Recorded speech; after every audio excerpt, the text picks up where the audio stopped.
Assalamualaikum warahmatullahi wabarakatuh. Teman-teman, di video kali ini saya ingin memberikan tambahan informasi untuk beberapa video yang pernah saya upload sebelumnya. Di sini tentang tutorial cara penampungan ikan segar dan pembekuan tanpa bahan pengawet. Selamat datang di channel Iskandar Dorman. Di channel ini kita akan belajar tentang ikan ekspor, khususnya komoditi ekspor ke Taiwan, China, Hong Kong, Singapura, Malaysia, dan Jeddah. Jadi buat kamu yang baru mau merintis bisnis ikan ekspor, channel ini wajib kamu subscribe dan aktifkan loncengnya agar ketika kami mengupload video-video terbaru, kamu akan dapat langsung notifikasi dari YouTube.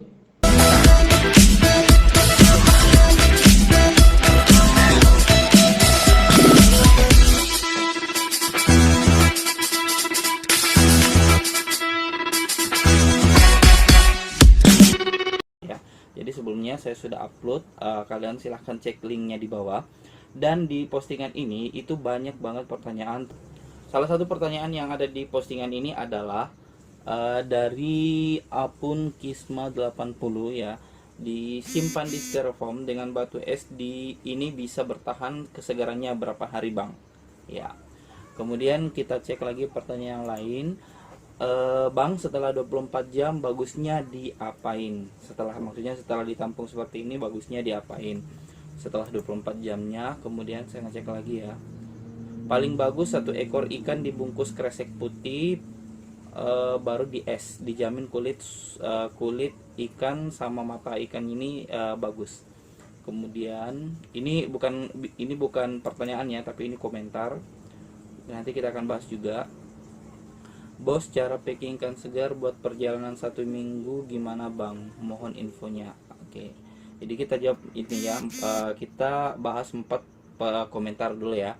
Jadi yang pertama tadi komentar dari akun Kisme 80. Jadi disimpan di styrofoam disimpan di styrofoam dengan batu es. Ini bisa bertahan kesegarannya berapa hari? Jadi untuk masalah durasi atau waktu masa ketahanan ikan setelah ditampung itu sangat tergantung dari penanganan awal ya. Penanganan awal itu sudah saya posting juga videonya, silahkan kalian scroll di playlist ikan ekspor. Linknya juga sudah saya taruh di bawah ya.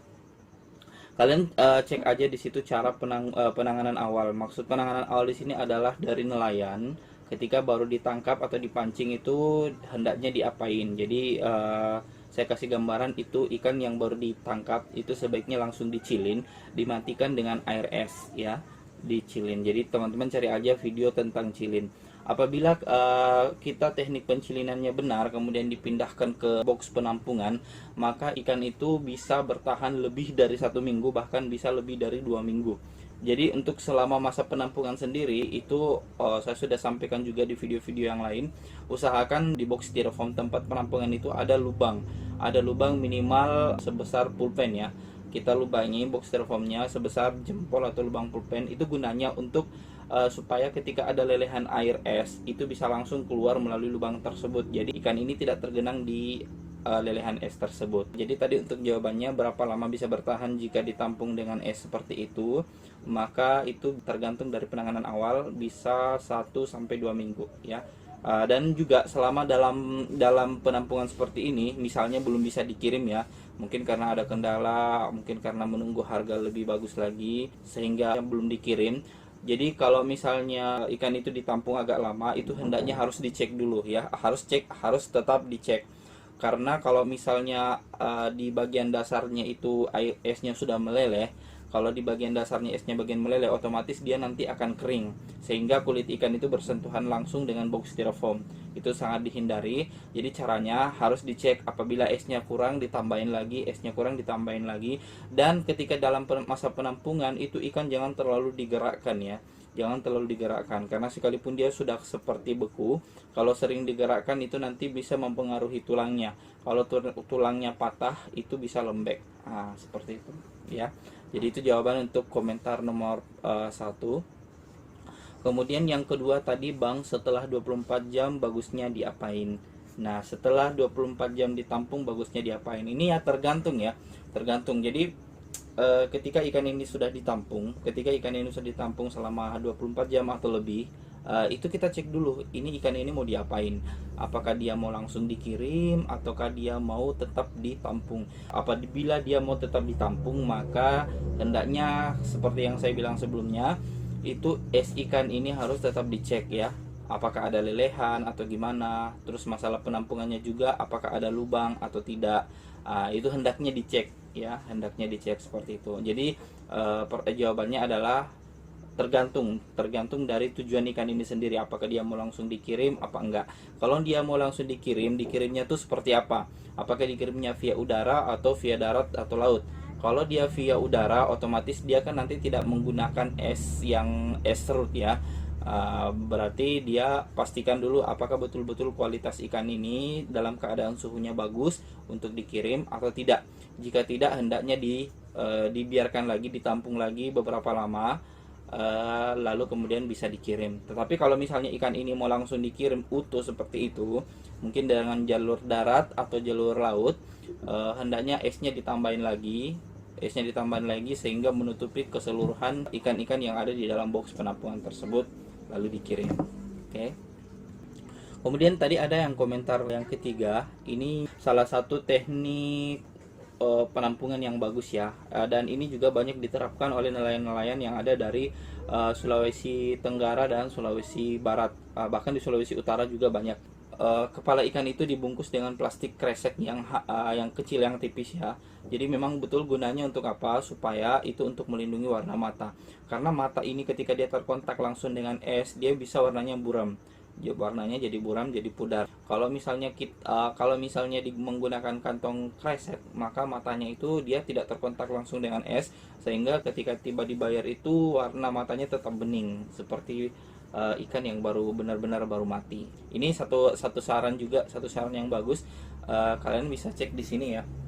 Ini contoh ikan-ikan yang dikirim dengan menggunakan plastik ya, dengan plastik, membungkus kepalanya dengan plastik. Ya, oke, itu komentar yang bagus. Kemudian di sini, bos, cara packing ikan segar buat perjalanan 1 minggu gimana? Mohon infonya, seperti itu. Jadi kalau untuk cara pengiriman ikan dengan perjalanan 1 minggu, berarti kan dia kalau bukan lewat darat berarti lewat laut ya. Jadi caranya itu kita mengirim ikan tersebut sebagaimana kita sementara menampung. Jadi kita mengirim ikan sebagaimana kita menampung, usahakan esnya tetap ada ya. Dan kalau bisa bawa es cadangan, jadi ketika misalnya esnya mulai berkurang karena meleleh, bisa ditambahin lagi. Seperti itu. Kalau untuk perjalanan jauh sendiri, itu cara pengirimannya sama dengan ketika kita menampung. Jadi tetap di box styrofoamnya itu tetap harus ada lubangnya biar airnya tidak meleleh dan menggenangi ikan. Kemudian juga esnya usahakan harus tetap ada, tetap banyak dan suhunya terjaga ya. Oke, jadi saya kira itu dulu untuk penjelasan kali ini. Mudah-mudahan informasi ini bermanfaat. Untuk pertanyaan-pertanyaan selanjutnya, silahkan kalian tinggalkan komen di bawah. Kalian mau tanya apa tentang usaha bisnis ikan.